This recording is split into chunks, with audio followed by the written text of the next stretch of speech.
सो hey everyone, welcome back. तो भाई क्या हाल चाल है आप सभी के। तो यार आज की क्लास में हमने पढ़ना है फाइनेंशियल स्टेटमेंट चैप्टर को।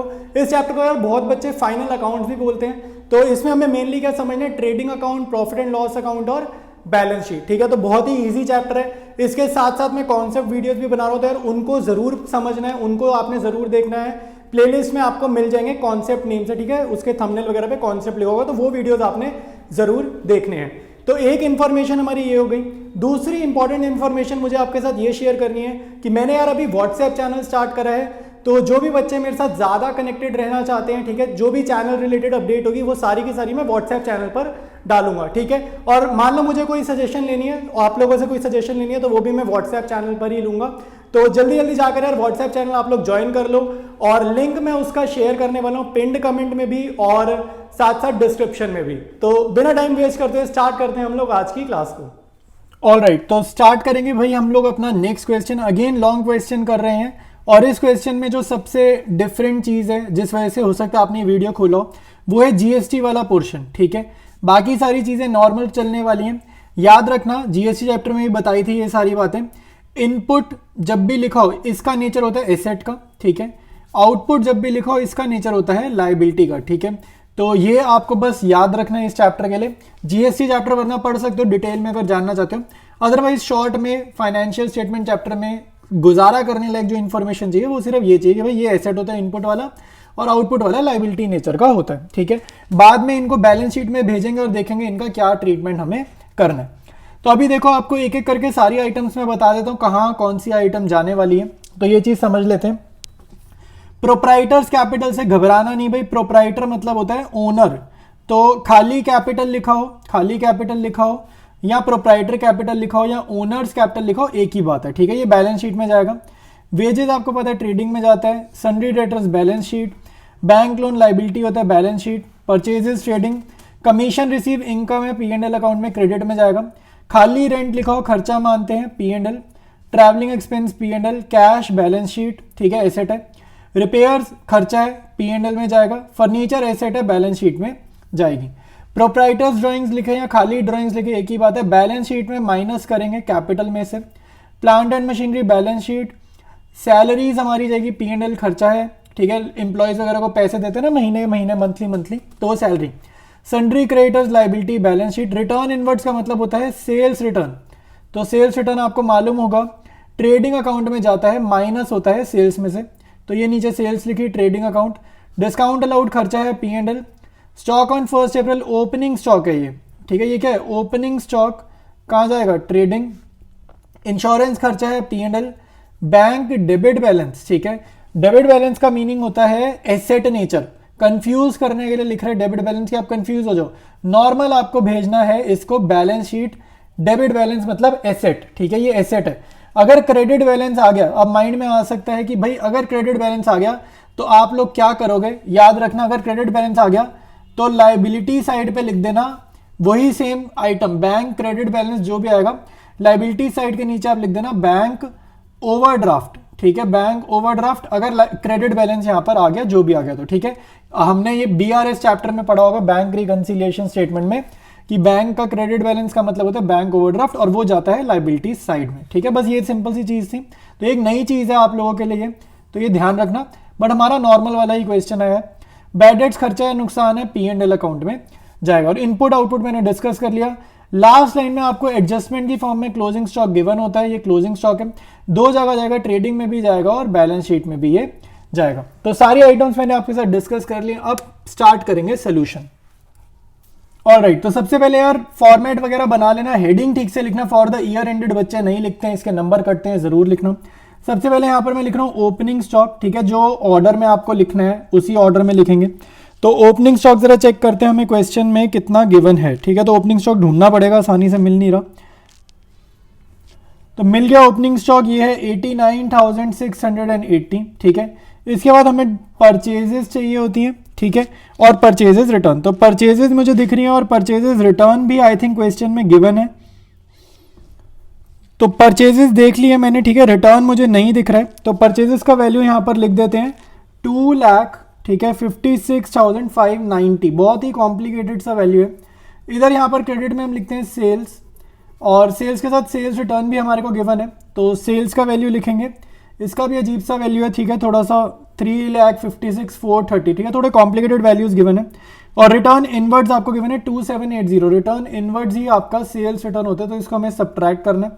फिर हमें लिखना होता है क्लोजिंग स्टॉक, तो क्लोजिंग स्टॉक लास्ट लाइन में एडजस्टमेंट की फॉर्म में गिवन होता है 1,28,960। अभी इसको सब्ट्रैक्ट करके लिखते हैं और चेक करते हैं कोई और आइटम ट्रेडिंग में आनी है या नहीं आनी है। ऑलराइट, तो एक आइटम हमें गिवन है वेजेस की, तो हमें यहाँ पर वेजेस जरूर लिखना है, ठीक है, ये हमने अभी तक नहीं लिखा है। तो वेजेस देखो कितना है 4970।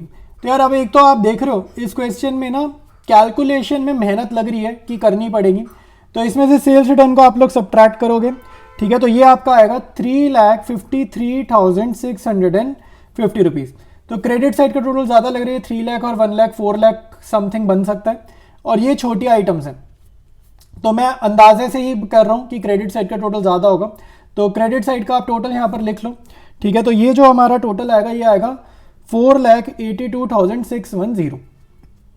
तो ये टोटल निकाला, बड़ी साइड का टोटल कॉपी करा 4,82,610, और इसमें से ये तीनों को सब्ट्रैक्ट करोगे तो आपका आंसर आएगा ग्रॉस प्रॉफिट CD, ठीक है।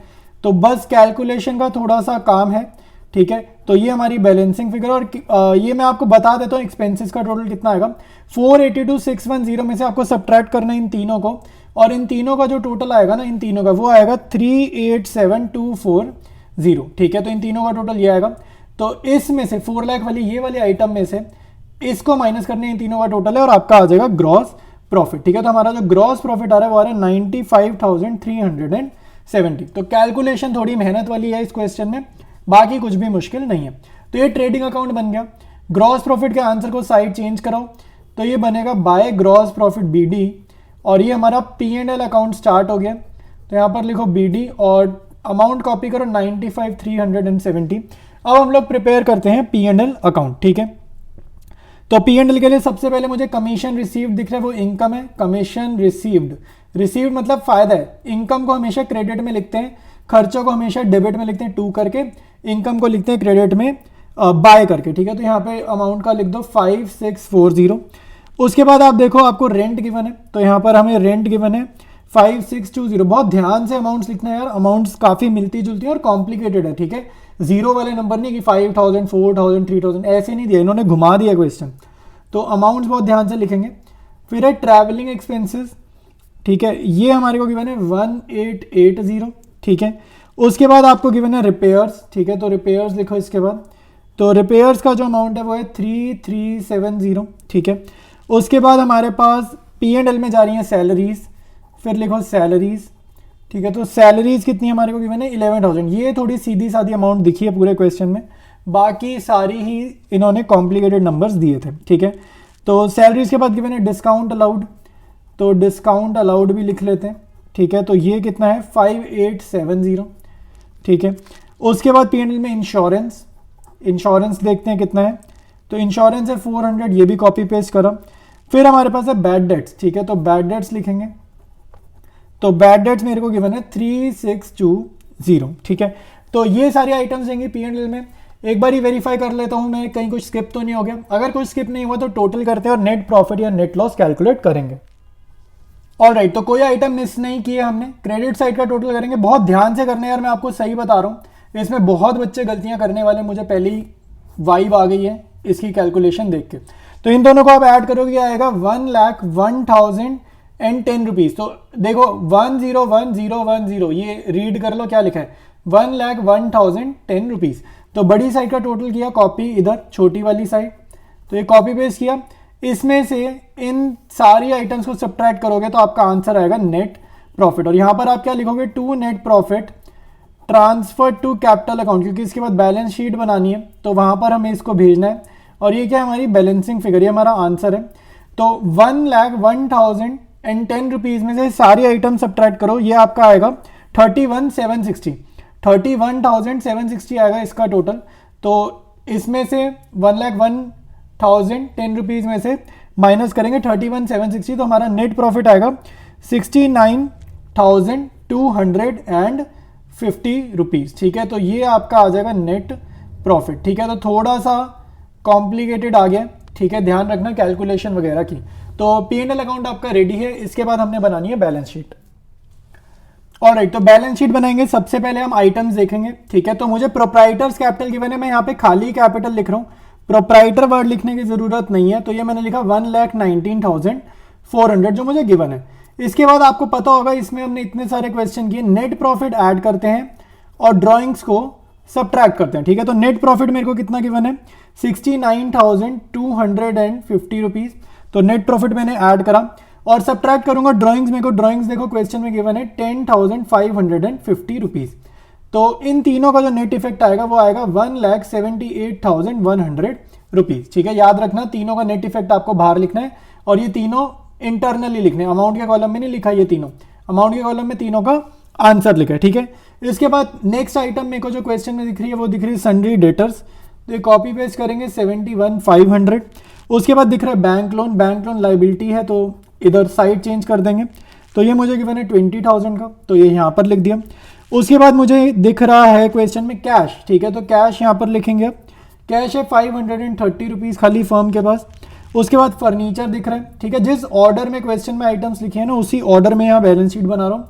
8970 जीएसटी सबसे लास्ट में करेंगे, वैसे इनपुट आ रहा है वो बाद में देखेंगे, पहले दूसरी चीजें करते हैं। फिर दिख रहा है plant and machinery, next column में लिखा हुआ है 28,800 रुपीज। उसके बाद सन्ड्री क्रेडिटर्स, लाइबिलिटी होता है क्रेडिटर्स, तो ये अपना लाइबिलिटी साइड में आइटम आएगा 60,830 रुपीज। फिर हमारे पास जाएगा बैलेंस शीट में बैंक का डेबिट बैलेंस, तो ये एसेट में जाएगा डेबिट वाला, क्रेडिट वाला मैंने बताया था लाइबिलिटीज में जाएगा ओवरड्राफ्ट के नाम से, ठीक है, लेकिन अपने को डेबिट गिवन है तो वो नॉर्मल ही होता है 18,970, ठीक है, और कुछ गिवन नहीं है।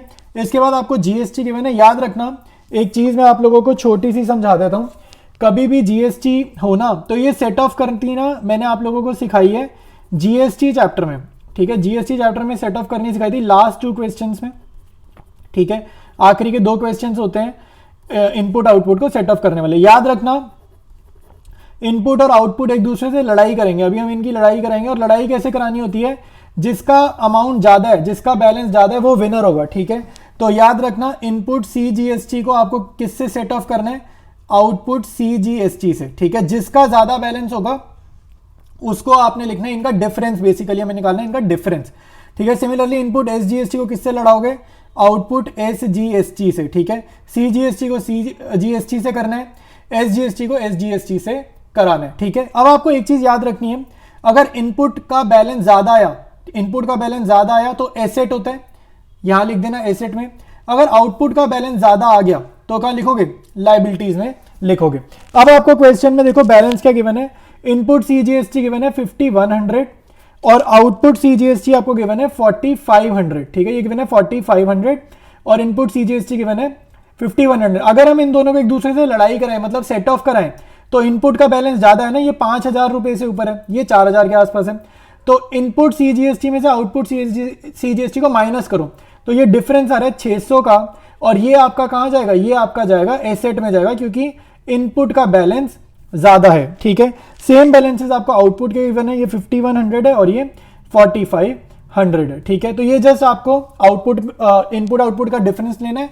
अगर इनपुट का ज्यादा आएगा आंसर तो एसेट में डाल देना, अगर आउटपुट वाले ज्यादा हुए तो आंसर लाइबिलिटी में लिख लेना, ठीक है। प्रॉपर तरीके से सेट ऑफ करना जीएसटी चैप्टर में मैंने ये आपको समझाया था, ठीक है। तो अभी हम कंप्लीट करते हैं, इसको लिखेंगे कैसे भाई, अब इसको लिखना समझ लेते हैं।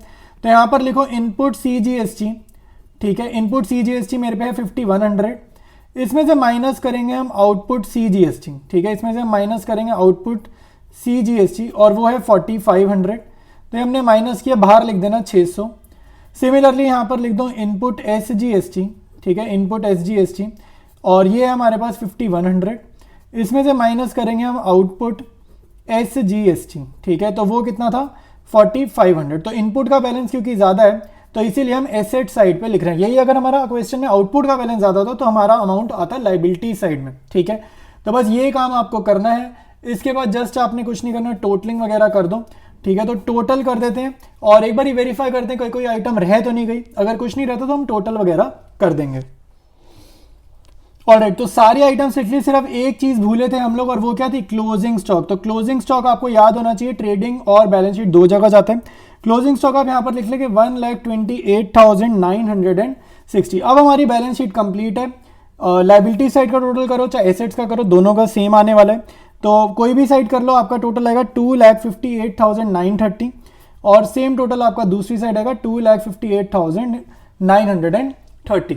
तो एक इंपॉर्टेंट इन्फॉर्मेशन यार, अगर आपको ये सोल्यूशंस चाहिए जो मैं लिख रहा हूँ यहाँ पर, अगर आपको इसकी पीडीएफ चाहिए, स्कैन कॉपी चाहिए, तो मेरा व्हाट्सएप चैनल आप ज्वाइन कर सकते हो। वहाँ पर मैं ये चीज़ें शेयर कर रहा हूँ। तो और आने वाले चैप्टर्स की भी जो भी हम लोग करेंगे उसके नोट्स रहने वाले हैं वो व्हाट्सएप चैनल पर ही प्रोवाइड करे जाएंगे। तो जल्दी जल्दी जाकर यार ज्वाइन कर लो और कंटिन्यू करेंगे हम लोग। इस चैप्टर का आई थिंक बस एक क्वेश्चन रह गया, तो वो लोग हम करेंगे नेक्स्ट वीडियो में।